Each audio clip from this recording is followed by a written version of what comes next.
আসসালামু আলাইকুম। সবাইকে আমার চ্যানেল বেসিক বায়োলজিতে স্বাগতম। আশা করি সবাই ভালো আছেন। আজকে কোষ বিভাজনের একটি গুরুত্বপূর্ণ টপিকস কোষচক্র বা সেল সাইকেল নিয়ে আলোচনা করব। কোষচক্র বা সেল সাইকেল কি? কোষ বিভাজন একটি গুরুত্বপূর্ণ প্রক্রিয়া। এর জন্য কোষের বিশেষ প্রস্তুতির প্রয়োজন পড়ে।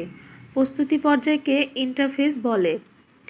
একটি কোষ পরপর দুবার বিভক্ত হবার মধ্যবর্তী সময় বা পর্যায়কেই ইন্টারফেজ বা প্রস্তুতি পর্যায় বলা হয়। এই পর্যায়ে কোষস্থ ক্রোমোজোমাল ডিএনএ এর অনুলিপন বা রেপ্লিকেশন হয়।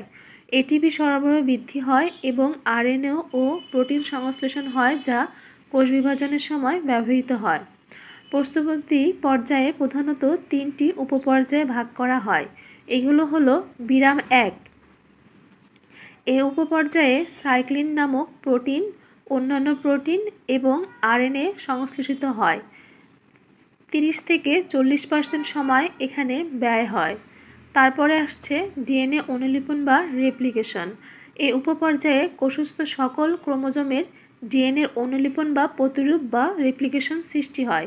সময় লাগে 30 থেকে 50%। এবং বিরাম 2।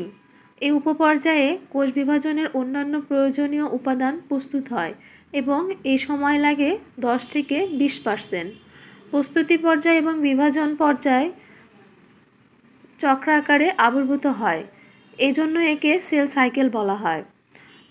কোষের প্রস্তুতি পর্যায় এর মধ্যে পড়ে বিরাম 1, ডিএনএ অনুলিপন বা রেপ্লিকেশন, এবং বিরাম 2 এবং বিভাজন পর্যায়কে বিভাজন পর্যায়ের মধ্যে পড়ে প্রোফেজ, প্রোমেটাফেজ, মেটাফেজ, অ্যানাফেজ এবং টেলোফেজ।